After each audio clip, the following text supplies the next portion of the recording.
The laughter cut through the bridal shop like glass breaking. You're seriously wearing that to your wedding? My sister Victoria stood in the doorway, designer handbag dangling from her elbow, staring at my dress with unconcealed disgust. I smoothed the ivory satin carefully, feeling the weight of the vintage gown I'd found at Salvation Army for $45. It wasn't flashy or modern, but it fit perfectly and made me feel beautiful. Yes, I love it. Emma, it's from a thrift store. She said it like the words tasted bad. You're getting married in someone's cast-off dress. That's beyond tacky. My best friend, Jade, stepped between us protectively. It's a beautiful dress. Emma looks stunning. Victoria ignored her, circling me like a predator examining prey. And that veil. Please tell me that's not also from Goodwill. She reached toward the delicate lace draped over my shoulders, and I stepped back instinctively. It came with the dress. The shop owner said it was part of an estate sale. I touched the intricate lace gently. The veil was extraordinary, cream-colored Brussels lace with a pattern so detailed it looked like frozen flowers.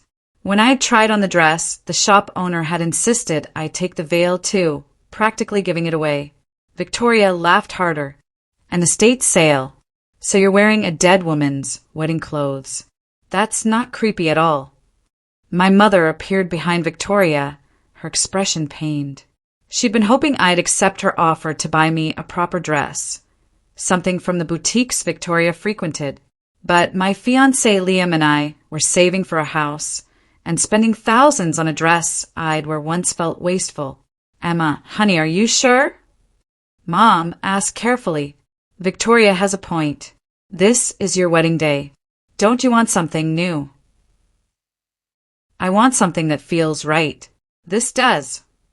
I met Victoria's eyes in the mirror. Not everyone measures worth by price tags. No, some people measure it by their inability to afford quality. Victoria examined her manicured nails. I spent $12,000 on my wedding dress. It was custom, Vera Wong. Yours cost what, $50? $45, I said quietly. And it's perfect for me. Victoria's wedding 3 years ago had been a spectacle. 300 guests, ice sculptures, celebrity band. She'd married Richard, a corporate lawyer whose family money matched hers. They lived in a house that looked like it belonged in a magazine, drove matching luxury cars, and never missed an opportunity to remind everyone of their success. I was marrying Liam, a high school history teacher I'd met at the library. We were planning a backyard wedding with 75 guests, homemade food, and borrowed decorations. Victoria had called it embarrassingly quaint when she'd seen the invitations. Just promise me you'll reconsider, Victoria said, gathering her designer bag. I have connections at several boutiques. I could make some calls, get you something decent at least. I'm not reconsidering. I love this dress. I turned away from the mirror, done with the conversation. After Victoria left, Mom lingered. She means well, Emma. She just wants you to have a beautiful wedding. I am having a beautiful wedding. It just doesn't look like Victoria's version of beautiful. I carefully removed the veil, folding it with reverence. The lace felt impossibly delicate, like touching history. Jade helped me out of the dress. Don't let Victoria get in your head. She's jealous. Jealous of what? She has everything. She has expensive things. That's different from having everything. Jade hung the dress carefully. You and Liam are genuinely happy. Victoria and Richard barely speak to each other. I've seen them at family dinners. They're miserable. I hadn't thought about it that way, but Jade was right. Victoria's marriage looked perfect on Instagram, but felt hollow in person. Richard worked constantly. Victoria shopped constantly, and they coexisted rather than connected. Still, I said, she's going to criticize everything about the wedding. The dress, the venue, the food. I'm bracing myself. Let her criticize. You'll be too busy being happy to care. 2 weeks before the wedding, I took the dress and veil to be cleaned and pressed. The woman at the dry cleaner examined them carefully, then handed me a card. I can't work on this veil. It's too delicate for our equipment. But this jeweler specializes in antique textiles. He might be able to help. The card read Morrison & Sons, Fine Jewelry and Antique Textiles. I'd passed the shop 100 times without ever going inside. It looked expensive, the kind of place where everything required appointments and came with authentication certificates. But I needed the veil cleaned, so I made an appointment. The shop was exactly as intimidating as I'd imagined. Polished wood, glass cases full of gleaming jewelry, thick carpets that muffled sound. An elderly man emerged from the back, glasses perched on his nose. "I'm Thomas Morrison. You called about textile restoration." His voice was warm despite the formal setting. I pulled out the veil carefully, explaining where I'd found it. The dry cleaner said it was too delicate for them. I just need it cleaned and pressed for my wedding. Thomas took the veil, and his expression changed completely. He carried it to a table with special lighting, examining it through a magnifying glass. His hands trembled slightly as he traced the lace pattern. "Where did you say you got this?" His voice had gone quiet, almost reverent. "Salvation Army. It came with a wedding dress from an estate sale." Thomas looked up at me, his eyes sharp behind his glasses. "Do you know what this is?" "Old lace," I offered uncertainly. "This is Brussels Duchesse lace, late 19th century, possibly 1880s, based on the pattern complexity." He pointed to details I'd never noticed. "See this technique? Point to gaze combined with Duchesse. Only master lace makers could create this.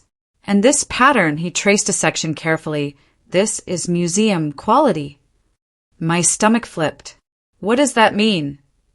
"It means this veil is extraordinarily valuable.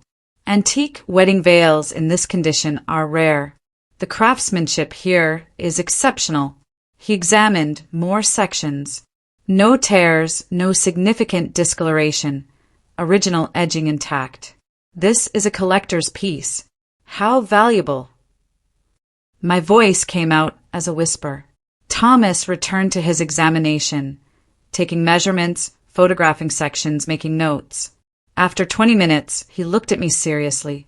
"I'd need to authenticate properly, but based on initial assessment, this veil could be worth between $50,000 and $70,000. The room tilted. I grabbed the table edge for support. "That's impossible. I got it at a thrift store." Estate sales sometimes contain treasures people don't recognize. The family probably thought it was just old lace, not understanding its historical and artistic value. He photographed another section. "Would you allow me to research this properly? I'd like to trace its provenance, authenticate the age and origin. No charge. I'm fascinated by pieces like this." I left the shop in shock, the veil carefully wrapped and stored in Thomas's climate-controlled vault for safekeeping. $60,000. I'd been planning to wear $60,000 on my head at my backyard wedding. Liam met me at our apartment, immediately noticing my expression. "What happened? Did something go wrong with the dress?" I explained everything Thomas had said, watching Liam's face mirror my own shock. We sat on our second-hand couch in our modest apartment, processing the information. "We have to sell it," Liam said finally. "Emma, that money could buy our house. We could make a down payment, have money left over for furniture." "It's my wedding veil." "It's a $60,000 piece of antique lace that happened to come with your $45 dress." He took my hands. "I love you. I'd marry you if you wore a paper bag on your head. But this could change our financial situation completely." He was right. We'd been saving aggressively for 2 years, living in a tiny apartment, driving old cars, skipping vacations. The down payment we'd accumulated was barely enough for a starter home in our area. $60,000 would transform everything. "Let me think about it," I said. "Thomas needs to authenticate it anyway. We don't even know for sure what it's worth. That night, I couldn't sleep. I kept thinking about the veil, about the woman who'd worn it originally. Who had she been? What had her life looked like? Had she been happy? Thomas called 3 days later. Emma, I've authenticated the veil. It's even more remarkable than I initially thought. He sounded excited, almost breathless. The lace maker was Marie Lefebvre, one of the most renowned Belgian lace makers of the 1880s. Her work is in several European museums. This particular piece appears in a photograph from 1884, worn by Catherine Beaumont at her wedding. Who was Catherine Beaumont? Daughter of a wealthy industrialist. The veil was commissioned specifically for her wedding. Cost an absolute fortune even then. After her death, it passed through several owners. I'm still tracing how it ended up in America. But Emma, this is museum quality. I've already had inquiries from 2 private collectors and 1 museum. My hands shook holding the phone. What are they offering? The museum is offering $45,000 for exhibition purposes. The collectors are bidding against each other. Current offers are at $62,000. He paused. I believe if we auction properly, you could see $75,000 to $80,000. Possibly more if the right buyers compete. I thanked him and hung up, staring at my phone. $80,000. A life-changing amount of money. Enough for a house, a new car, financial security. We'd never imagined having this young. But it was also my wedding veil. The piece that made me feel connected to something bigger than myself. To history and tradition and the women who'd worn it before me. I didn't tell Victoria about the veil's value. Something stopped me, maybe pride, maybe the desire to see her reaction naturally.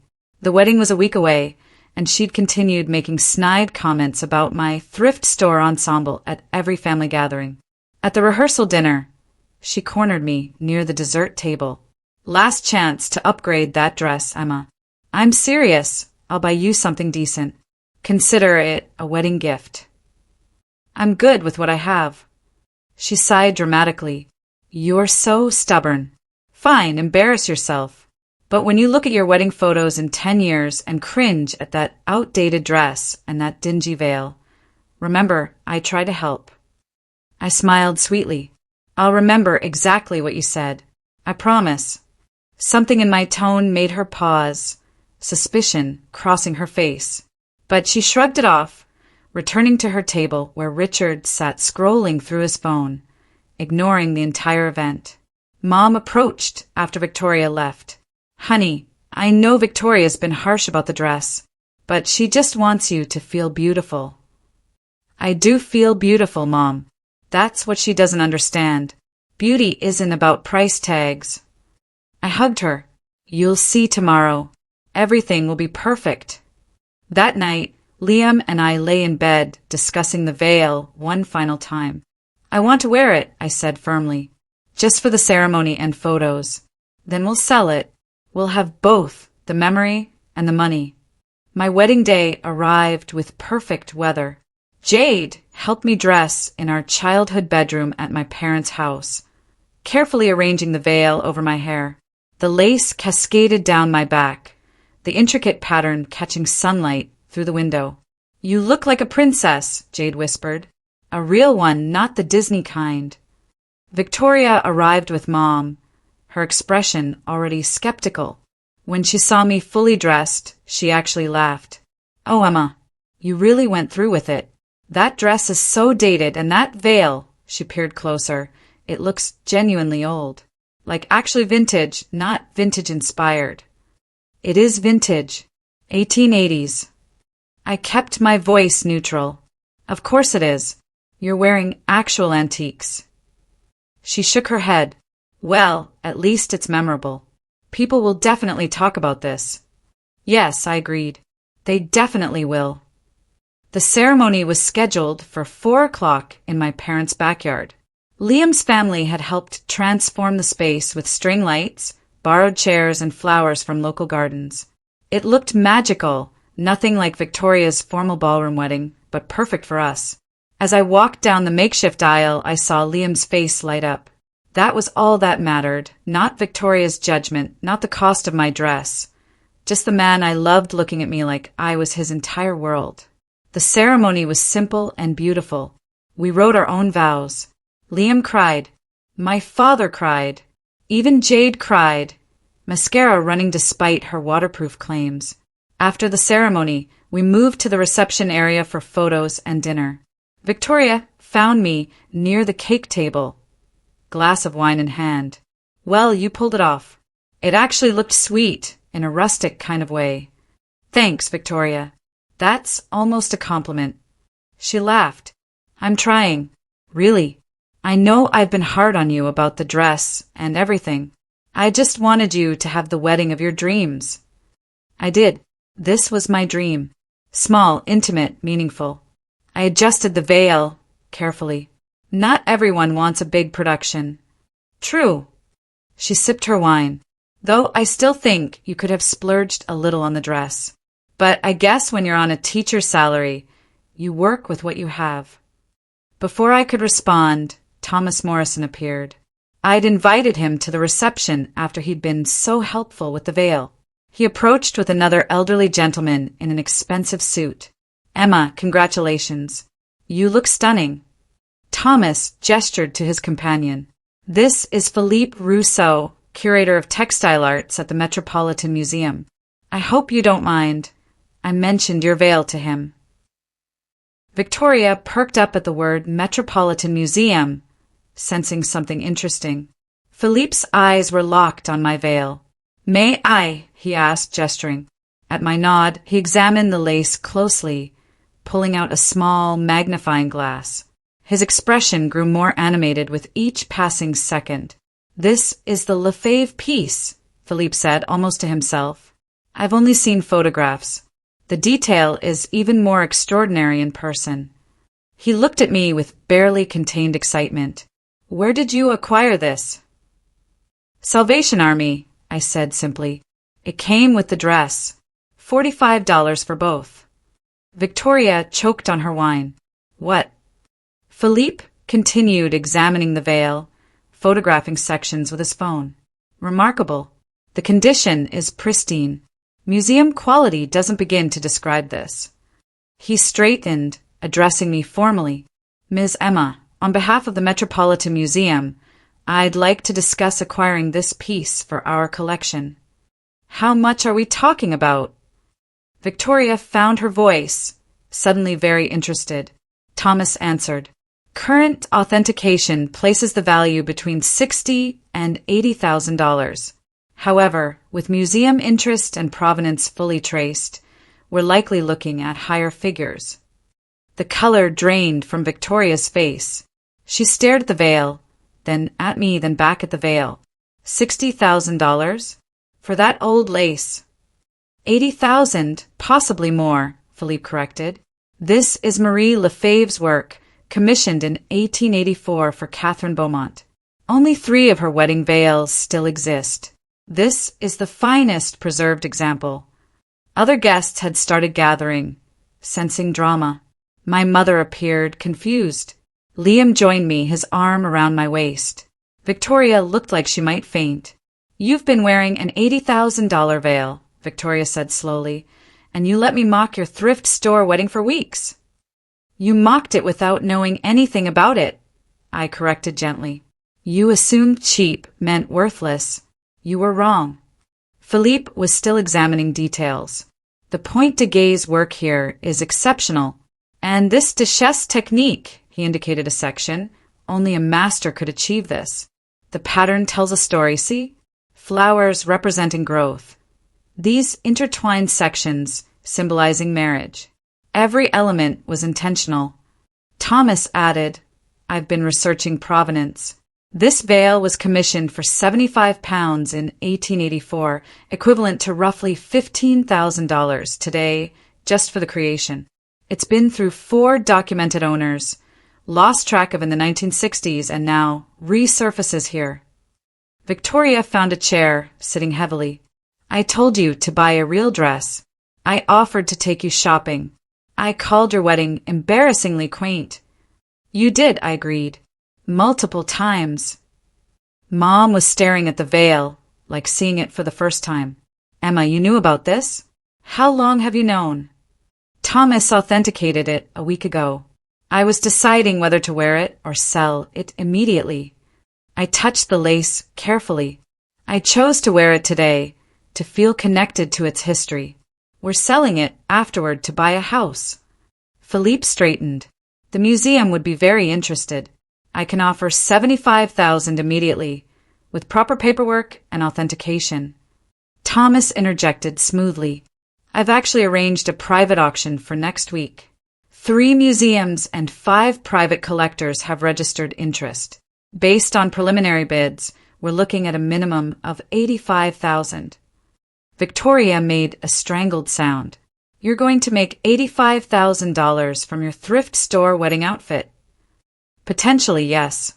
I kept my voice level, refusing to gloat despite the temptation. The dress was $45. The veil happened to be a museum-quality antique. Sometimes treasures hide in unexpected places. Jade appeared with champagne, grinning widely. She'd known about the authentication and had been waiting for this moment. To Emma, who proved that value isn't always obvious, and that judging by appearances makes you look stupid. Jade, Mom admonished, but she was smiling. Victoria stood abruptly, face flushed. I need air. She walked away quickly, Richard following with a confused expression. Philippe continued his examination, taking detailed notes. Would you be willing to loan this to the museum temporarily before sale? We have an upcoming exhibition on 19th century textile arts. This would be the crown jewel. Thomas and I exchanged glances. What would that involve? I asked. 2-month loan, fully insured, security provided. We'd handle all transportation and authentication costs. In return, the exhibition publicity often drives up final sale prices. Collectors love pieces with museum exhibition history. It made sense financially. Let me discuss with my husband, I said, loving how the word husband sounded. Liam and I stepped away from the crowd, finding a quiet corner of the yard. This is insane, he said, laughing. Your sister's face when she heard $80,000. I wish I'd taken a picture. She's been so smug about her expensive wedding, about how my thrift store dress was embarrassing. I shook my head. I wasn't trying to prove anything to her. I just wanted to wear something that felt right. And you ended up wearing a museum piece worth more than her car. Liam kissed my forehead. The universe has a sense of humor. Should we do the museum loan? It means waiting longer for the money. He considered. If it increases the final sale price, it's worth it.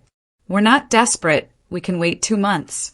And honestly, having your wedding veil in a metropolitan museum exhibition is pretty incredible.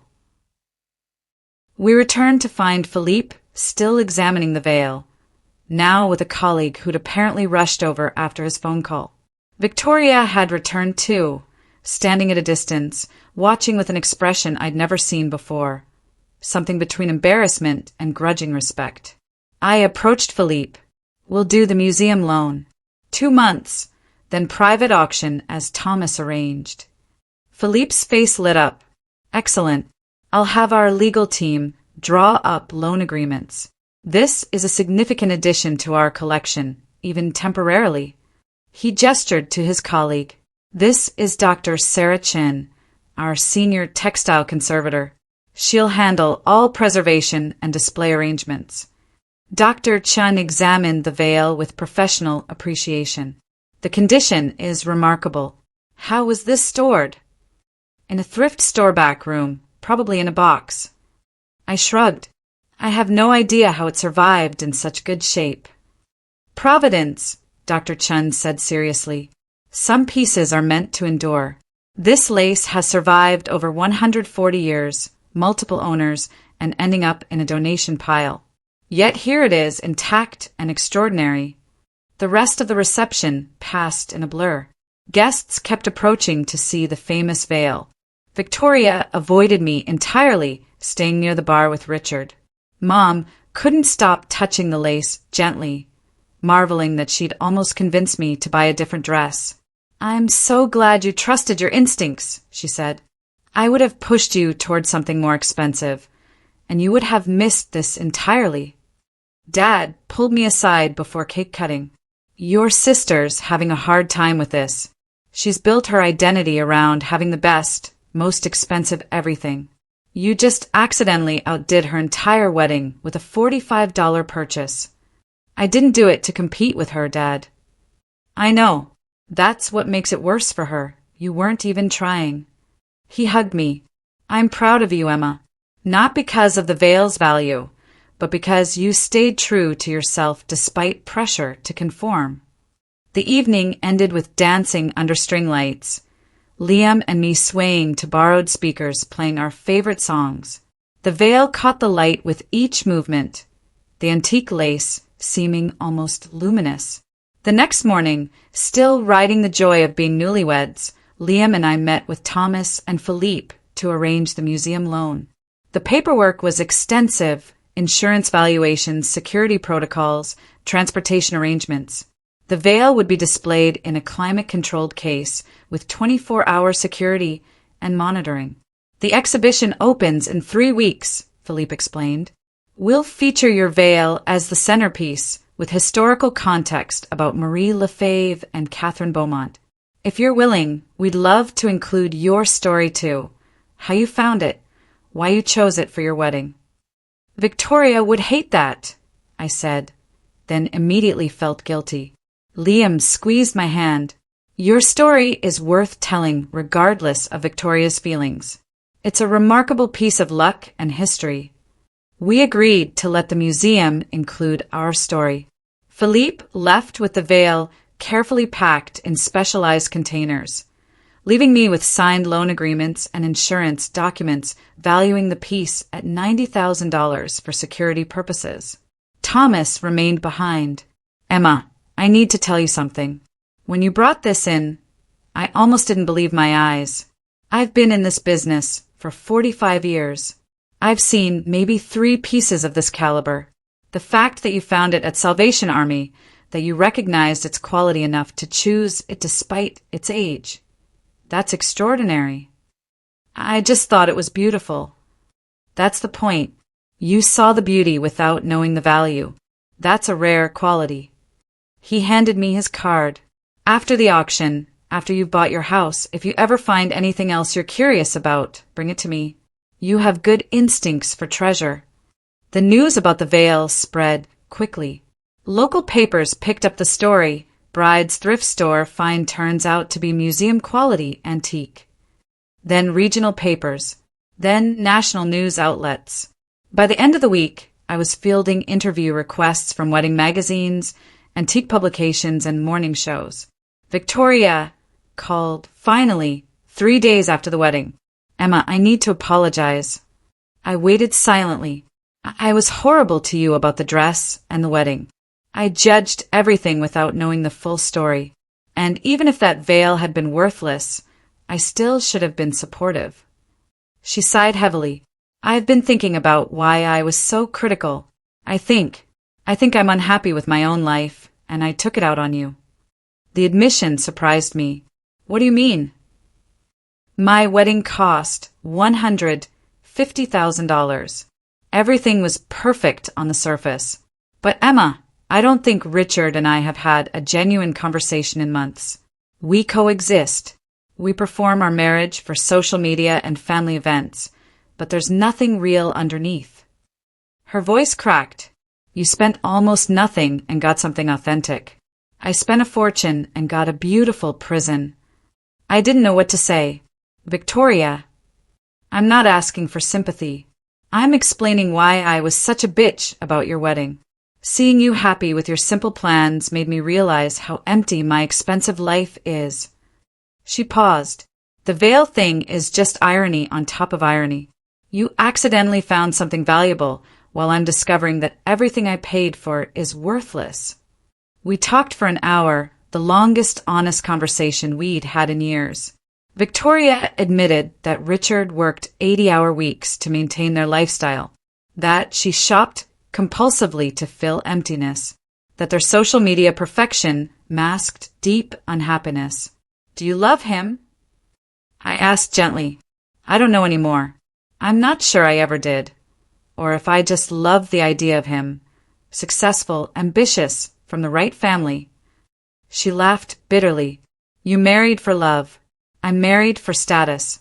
Guess which one of us is happy? It's not too late to change things, Victoria. Talk to Richard. Go to counseling. Or, if the marriage is wrong, have the courage to leave. That's easy for you to say. You don't have the same pressures. No, I have different pressures. Money pressures, job pressures. But I have Liam, and we face them together.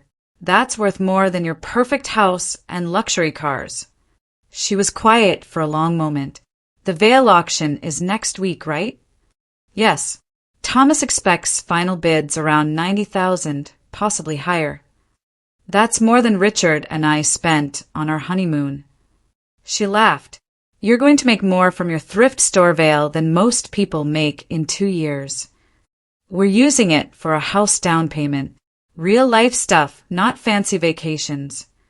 Of course you are, because you're actually building something real. She sighed.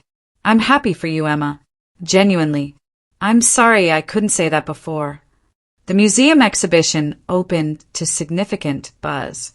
Philippe called to tell me the Textile Arts Gallery was seeing record attendance. Your Vale is the star. People are fascinated by the craftsmanship and the story.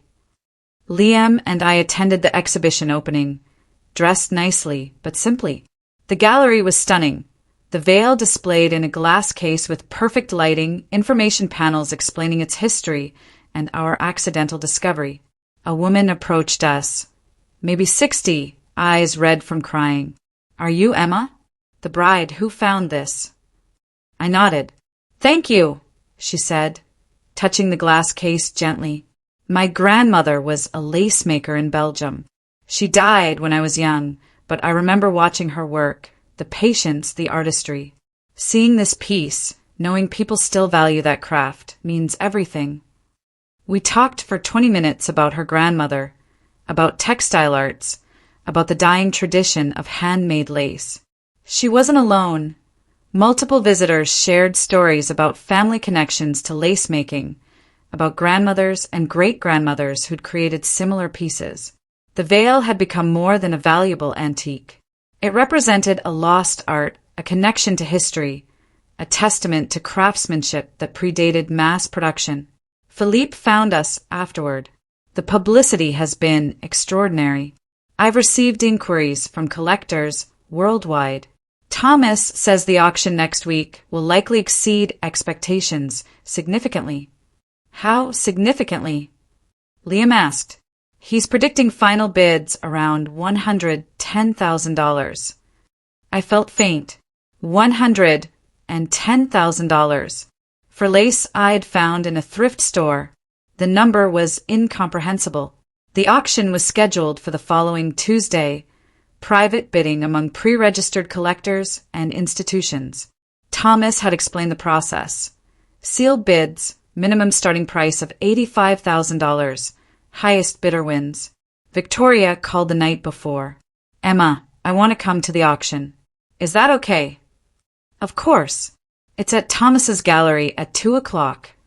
She arrived early, dressed simply, no designer labels, no flashy jewelry. She looked different, softer somehow. Richard wasn't with her. We're separating, she said without preamble. I talked to him after our phone conversation. Told him I was unhappy. He admitted he was too. We've been maintaining appearances for so long. We forgot to actually be married. I hugged her. I'm sorry. Don't be. It's the right choice. We're selling the house, splitting assets, starting over separately. She gestured around Thomas's elegant gallery. Your accidental fortune inspired me. You stumbled onto something valuable by following your instincts. I've been following external expectations my whole life. Time to trust myself instead. Mom and Dad arrived, followed by Jade and several friends. Thomas emerged from his office, looking excited. Shall we begin? The bidding process was anticlimactic, no dramatic auction room scene, just Thomas opening sealed envelopes at a conference table while we watched. He recorded each bid methodically, his expression revealing nothing. After reviewing all bids, Thomas looked up with a smile. We have a winner. The Smithsonian Institution, final bid of $118,000. The room erupted in cheers. Liam pulled me into a fierce hug. Mom cried. Dad pumped his fist victoriously. Victoria hugged me tightly, whispering, "You did it." Thomas continued. The Smithsonian plans to feature the veil in their permanent collection, with full credit to Marie Lefebvre and historical context. Emma and Liam, you'll receive payment within 30 days, minus my standard commission. Final amount to you will be approximately $109,000 after fees and taxes. $109,000. Enough for a substantial down payment on a house, with money left over for furniture, emergencies, and savings. Our financial situation had transformed overnight because I'd trusted my instincts about a beautiful piece of lace. Philippe approached, shaking our hands. Congratulations, and thank you for allowing the Met to exhibit it first. The publicity definitely helped drive the final price. After signing paperwork and celebrating with champagne Thomas provided, we walked out into sunshine. Victoria walked with us to our car. Emma, I've been thinking, when you buy your house, I want to help with the housewarming. Not financially, I know you don't need that now, but actually help. Paint walls, arrange furniture, whatever you need. Victoria, you don't have to. I want to. I want to be the sister I should have been all along. Someone who shows up, who helps, who celebrates your wins instead of being threatened by them. I studied her face, seeing genuine change. Okay, we'd love the help. The next month was a whirlwind. The Smithsonian payment arrived, and Liam and I started house hunting in earnest. We found a perfect starter home, 3 bedrooms, good neighborhood, solid bones but needing cosmetic updates. The down payment we could now afford meant excellent mortgage terms. Victoria kept her word, showing up for house viewings, offering practical advice stripped of her usual superiority. The separation from Richard seemed to be changing her. She was softer, more genuine, less concerned with appearances. I've been thinking about going back to school, she mentioned while we painted the future nursery. Maybe social work or counseling. I want to do something meaningful, not just pursue status. Mom nearly dropped her paint roller. You're going back to school? Why not? Emma pursued teaching because she loved it, despite it not being prestigious or high-paying. I chose real estate because it sounded impressive and made money. Time to choose differently. We painted in comfortable silence after that, each woman processing her own journey. Mom had been reflecting too, admitting she'd pushed us both toward external success markers rather than internal fulfillment. I'm proud of both my daughters, she said eventually, not for what you've accomplished externally, but for who you're becoming. Emma, you trusted yourself despite pressure. Victoria, you're finding the courage to change. That's what matters. The house came together beautifully. Simple furniture, mostly second-hand, but carefully chosen. Nothing expensive, but everything meaningful. Liam hung photos from our wedding, including several featuring the famous veil before we'd known its value. 3 months after the auction, the Smithsonian invited us to the official unveiling of their textile arts wing featuring the veil.